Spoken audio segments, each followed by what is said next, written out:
ಶ್ರೀನ್ ಕನ್ನಡ ಚಾನಲ್ಗೆ ನಿಮಗೆಲ್ಲರಿಗೂ ಸ್ವಾಗತ. ಇವತ್ತು ನಾನು ನಿಮಗೆ ಒಂದು ಸ್ಪೆಷಲ್ ಒಂದು ಜಾಗವನ್ನು ತೋರಿಸ್ತಾ ಇದ್ದೇನೆ. ಯಾವುದಂದ್ರೆ ಒಂದು ಸುಮಾರು 400 ವರ್ಷ ಹಳೆಯದಾದ ಒಂದು ಶಾಸನ ಉಂಟು.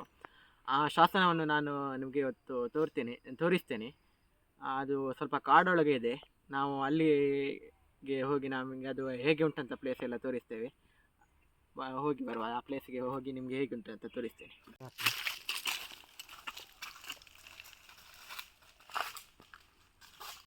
ಈ ಕಾಡು ದಾರಿಯಲ್ಲಿ ನಾವು ಹೋಗಬೇಕು. ನಾವು ಈ ಕಾಡು ದಾರಿಯಲ್ಲಿ ಹೋಗುವಾಗ ಸಿಗ್ತದೆ ನಿಮಗೆ. ಅಲ್ಲಿ ಹೋಗಿ ತೋರಿಸ್ತೇನೆ ಹೇಗೆ ಉಂಟಲ್ಲ, ಆ ಪ್ಲೇಸ್ ಹೇಗೆ ಉಂಟು ಅಂತೆಲ್ಲ ತೋರಿಸ್ತೇವೆ ನಿಮಗೆ.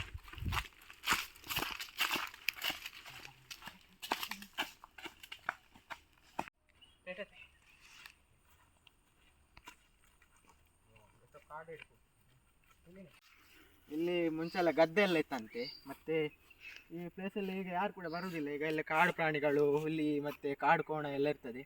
ಸಂಜೆ ಹೊತ್ತಲ್ಲಿ ಇಲ್ಲಿ ಯಾರು ಕೂಡ ಬರುವುದಿಲ್ಲ. ಈಗ ನಾವು ಒಂದು ಹೋಗ್ತಾ ಇದ್ದೇವೆ, ಧೈರ್ಯ ಮಾಡಿ ಬನ್ನಿ ತೋರಿಸ್ತೇವೆ.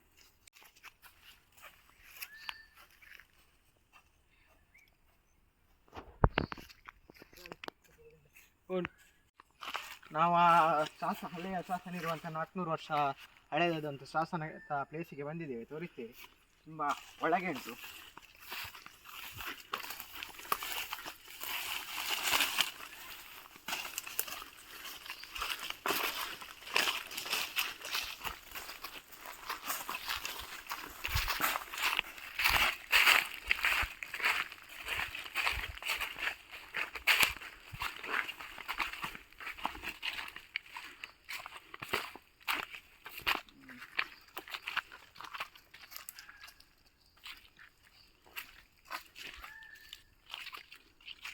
ಇದೇ ಆ ಶಾಸನ. ಇದಕ್ಕೆ ಸುಮಾರು ಒಂದು 400 ವರ್ಷದ ಇತಿಹಾಸ ಉಂಟಂತೆ.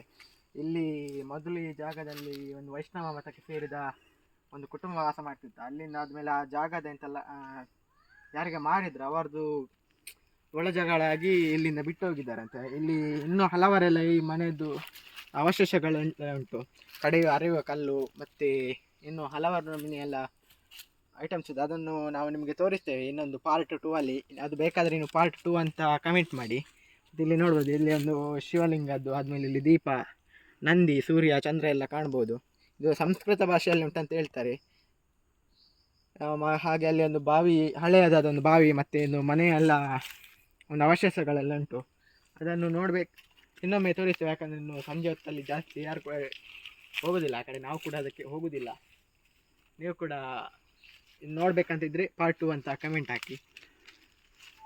ಹಾಗೆ ನಮ್ಮ ಶ್ರೀನ್ ಕನ್ನಡ ಚಾನಲನ್ನು ದಯವಿಟ್ಟು ಸಬ್ಸ್ಕ್ರೈಬ್ ಆಗಿ ಹಾಗೂ ಶೇರ್ ಮಾಡಿ, ಕಮೆಂಟ್ ಮಾಡಿ.